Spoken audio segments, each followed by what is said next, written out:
ni Senate Presiding Officer Cheese Escudero. It was very fair at nabigyan ng pagkakataong mailabas ang ebidensya sa tamang pamamaraan. I'm happy and I hope that this will continue throughout the impeachment trial days as we go on. At yun lang naman ang hiling natin, simula pa dati, na malabas ang ebidensya para makita hindi lang ng ating mga senator judges, kundi ng lahat ng Pilipinong sumusubaybay. Next week, you plan to present Attorney General Lopez and NBI Director. All I can say is if it's in the subpoena that we filed, we will decide next week how and who and when we will present them. I can't talk on the merits, but our pleadings will speak for themselves. When will you be filing the request for subpoena for VP Duterte as hostile? I can tell you right now, every time the prosecution would assess our strategy, it can change, so I won't tell you for now. So maybe confirm po, since nabanggit na po kasi ni Attorney Kapunan earlier that he reserved the right na patawag po siya, maybe confirm na ipatatawag na po ng House Prosecution Panel to Islam. I can only confirm that we have a reservation to call additional or other witnesses if necessary when the circumstances warrant it. But for now, I can confirm that we will call or subpoena the Vice President. And it's only a matter of coincidence na nandito siya kanina sa Senado. So naitanong na lang din ni Attorney Lorna Kapunan kung nandito pa siya habang ongoing ang trial at kung dadalo ba siya. But what changed, sir? Kasi wala po siya doon sa request natin sa pre-trial order, Sara, wala po sa list. Matagal na naming nire-request ang Vice President na dumalo sa Kongreso pa lang sa Committee on Justice.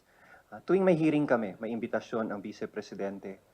And we leave it up to her. She has the right to attend or not to attend so long as nandyan ang kanyang mga abogado.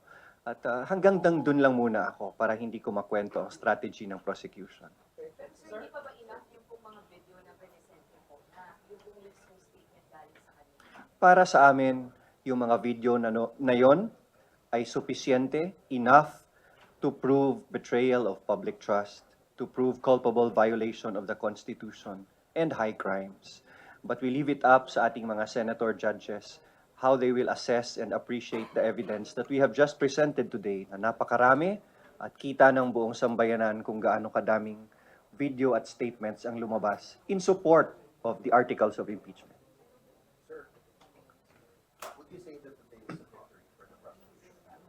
We were very satisfied with the outcome of today's trial. No victory can be claimed until matapos ang verdict. But today was a very satisfactory day for the prosecution team. Lumabas ang lahat ng ebidensya naming gusto ihain sa Senate Impeachment Court at lahat ng statements na gustong ilabas ng impeachment team na ilabas namin. At mabuti din at mahusay ang mga abogadong humawak nitong trial at itong unang testigo namin, si Attorney Virgil Ligutan. He's an excellent trial lawyer and hats off to Attorney Virgil Ligutan. Can you describe how you engaged with the defense team kanina, especially during your introduction po ng Article 4 kasi parang dun pa lang po kinokontra na po. But your manifestation was allowed to be Yes. the record, although not evident. I'm glad that the presiding officer allowed my manifestation to be said in open court.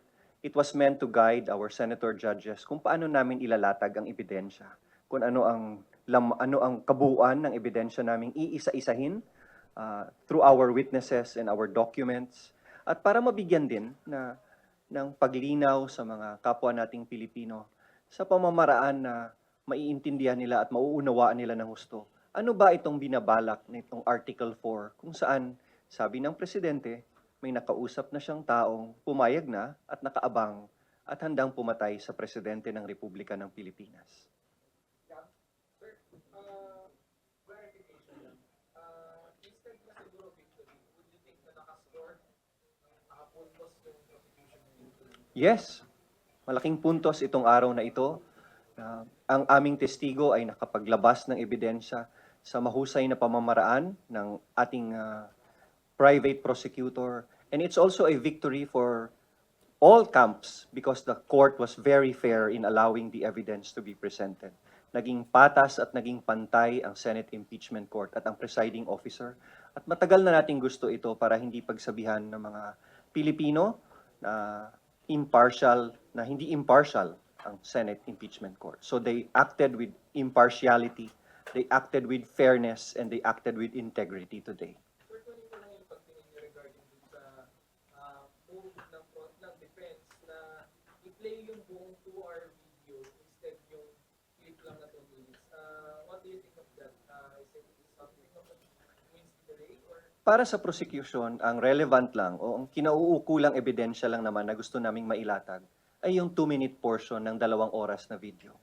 Kung panahon na ng depensa sa kanilang pagpresenta ng kanilang evidence in chief, pwede naman nilang i-play yung buong video kung gusto nila. Dahil nakalatag naman yon at nakamarka noong pre-trial pa lang.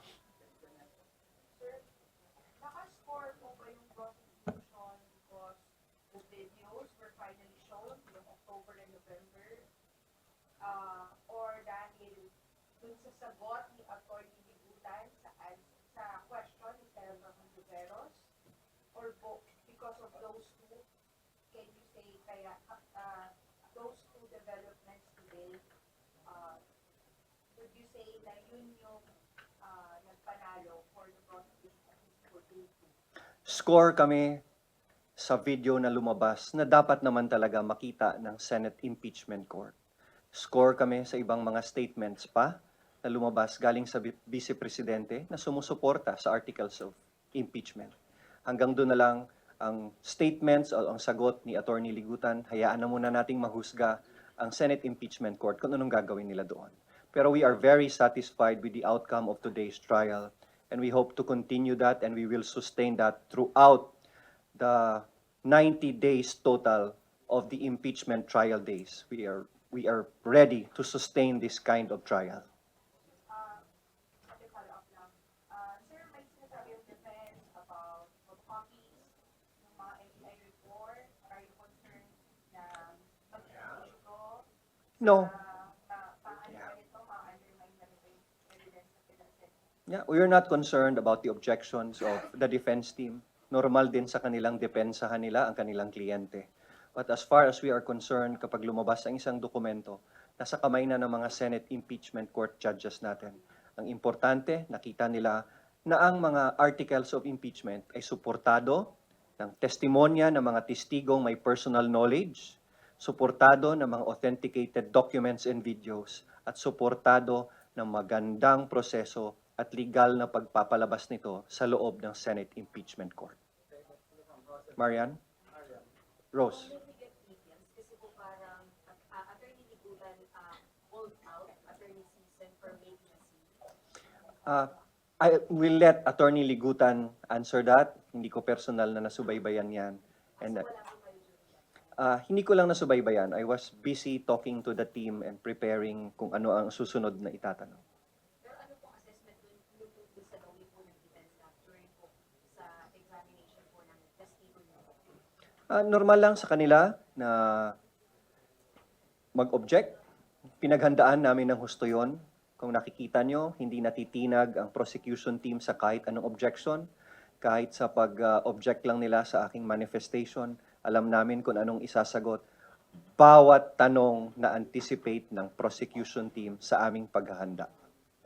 What do you say? Paano po assess yung mga motions ni-raise nitong defense? Even yung pagpupos ni Atty. Libutan sa kanyang questions, pati yun po yung pinungkulan ng defense. What do you say?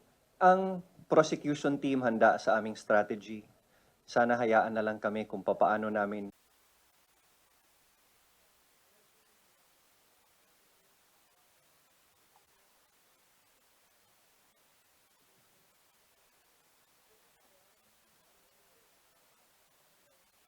mic test.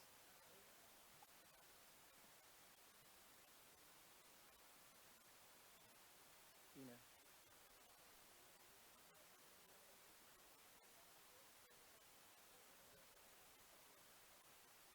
Mahusay ang first day of presentation of evidence dahil una, natuloy na ang trial, nasunod ang proseso sa tamang pamamaraan.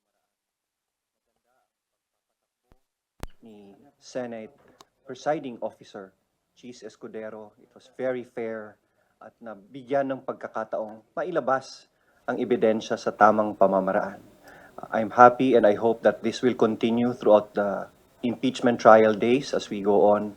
At yun lang naman ang hiling natin, simula pa dati, na malabas ang ebidensya para makita hindi lang ng ating mga senator judges, kundi ng lahat ng Pilipinong sumusubaybay. Sir, next week, you plan to present Attorney General Lopez and NBI Director Mercado. All I can say is if it's in the subpoena that we filed, we will decide next week how and who and when we will present them. I can't talk on the merits, but our pleadings will speak for themselves. Sir, when will you be filing the request for subpoena for VP Duterte as hostile witness? I can tell you right now, every time the prosecution would assess our strategy, it can change, so I won't tell you for now. Sir, maybe confirm po, since nabanggit na po kasi ni Attorney Kapunan earlier that you reserve the right na patawag po siya, maybe confirm na ipatatawag na po ng House Prosecution Panel to discuss for I- greater. I can only confirm that we have a reservation to call additional or other witnesses if necessary when the circumstances warrant it. But for now, I can confirm that we will call or subpoena the Vice President. And it's only a matter of coincidence na nandito siya kanina sa Senado. So naitanong na lang din ni Attorney Lorna Kapunan kung nandito pa siya habang ongoing ang trial at kung dadalo ba siya. But what changed, sir? Kasi wala po siya doon sa request natin sa pre-trial order, Itara, wala po sa list. Matagal na naming nire-request ang Vice President na dumalo sa Kongreso pa lang sa Committee on Justice. Tuwing may hearing kami, may imbitasyon ang Vice Presidente. And we leave it up to her. She has the right to attend or not to attend so long as nandyan ang kanyang mga abogado. At hanggang dun lang muna ako para hindi ko makwento ang strategy ng prosecution. Sir, hindi pa ba enough yung pong mga video na presente po na yung pong mismong statement galing sa kanila? Para sa amin, yung mga video na yon ay sufisyente, enough to prove betrayal of public trust, to prove culpable violation of the Constitution and high crimes. But we leave it up sa ating mga senator judges how they will assess and appreciate the evidence that we have just presented today na napakarami at kita ng buong sambayanan kung gaano kadaming video at statements ang lumabas in support of the articles of impeachment.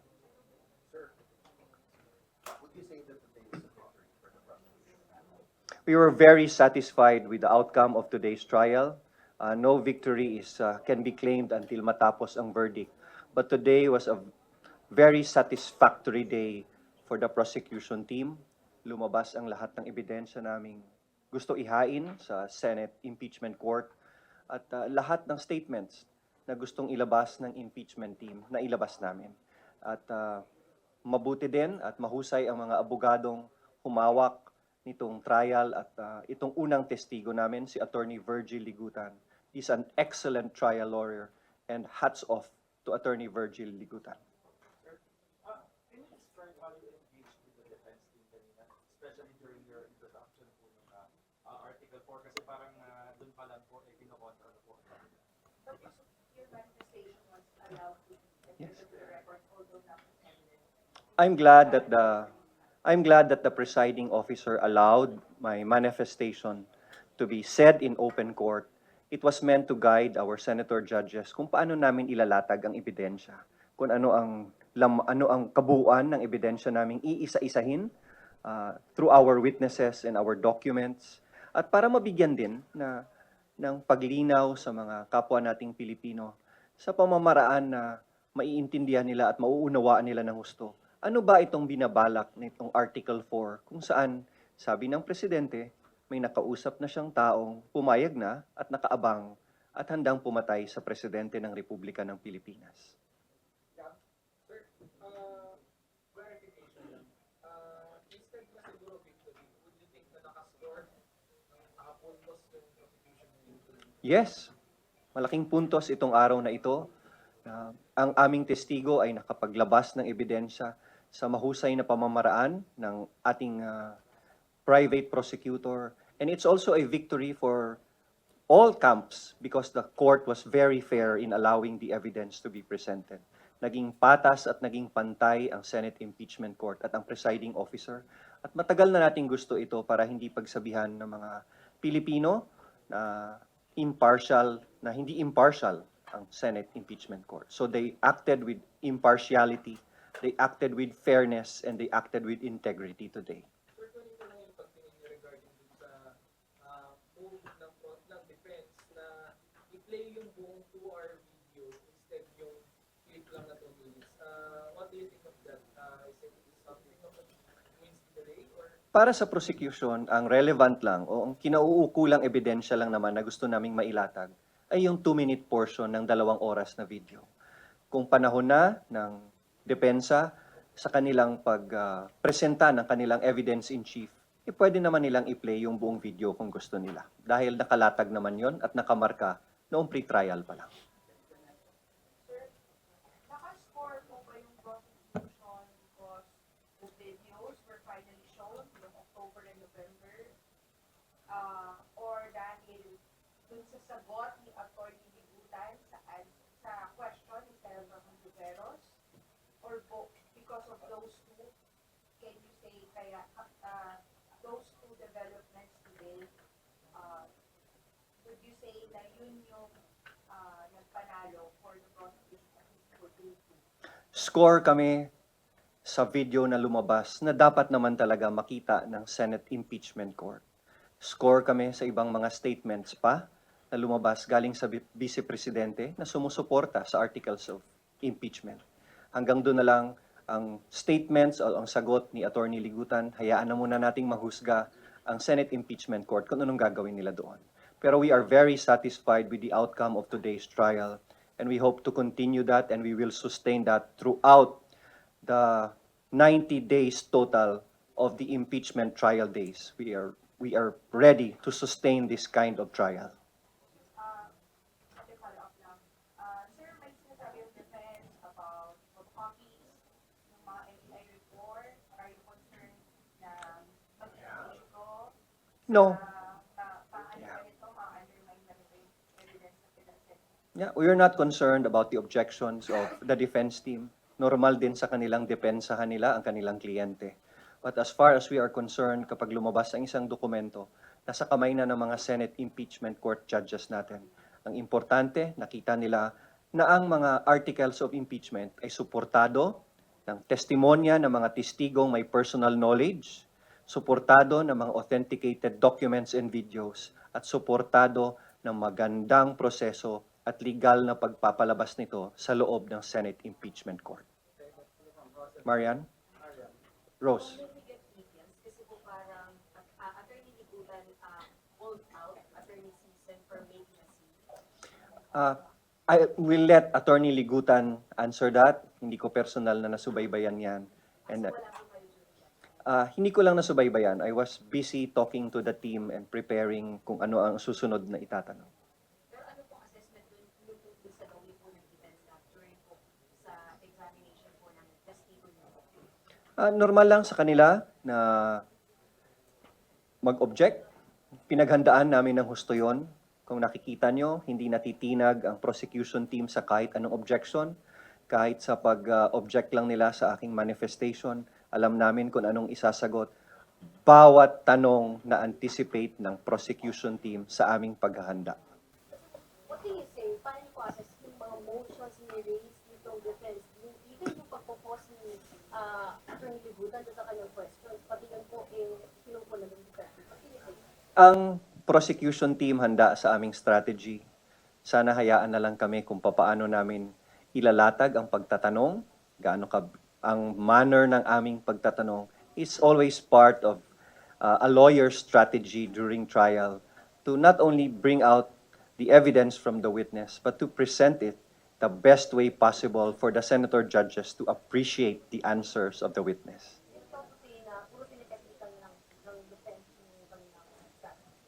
Alam namin na iti-technical kami, inaabangan namin yon at handa kami. At natutuwa ako na sinabi na ng Senate Impeachment Court at ng presiding officer na ito na malinaw na ang impeachment ay hindi dapat bigyan ng striktong interpretation pagdating sa procedure at technicality ng isang korte o isang criminal or civil court. This is a sui generis proceeding, kakaiba ito, at susunod tayo sa ating impeachment senator judges kung anong husga nila base sa kanilang rules. Yes, Milky. Sir, inulan nyo ang article number 4 sa grave threats laban sa Pangulo, sa First Lady, and former House Speaker. Sabi mo, nakapuntos dito ang prosecution. So, ibig sabihin, tama na yung gusto na inuna ang article 4. Tama ang desisyon na inuna ang Article 4. Last year pa, strategy na ng prosecution team yon at napagdahandaan namin ito ng husto. At nakita ninyo na ang pagtatanong, ang pagpresenta ng dokumento, pati ang aking mga sinabi to introduce Article 4 ay handang-handa kami. So I won't tell you what other strategies we have starting tomorrow, but all I can tell you is that we are prepared for this impeachment trial and we have anticipated every technicality or every scenario possible sa aming paghahanda. Anong inaasahan ko bukas sa paningin ng prosecution? Aasahan yung mauulit itong ginawa namin ngayon. We will sustain this kind of energy during the trial and we will continue to be respectful to our senator judges. Sir, what is the strategy behind letting Attorney Libutan do all of the examination of the witness instead of you as the lead prosecutor for Article 4? At tandaan natin na under the Senate impeachment rules, allowed naman talaga ang private prosecutors. In fact, they have been acknowledged during their entry of appearance noong July 6. We have our own internal strategy, how to manage the witnesses and the lawyers assigned to the witnesses. And I can tell you for now, Dwight. Sir, yung House Court, naghahain na po sila ng request for subpoena kay Attorney Zulaika Lopez for grave threats pa rin na article by next week po yung nakalagay yung sir but for subpoena ko. Bilang kayo po yung lead prosecutor sa article na ito, how will she help in strengthening your case before the Senator?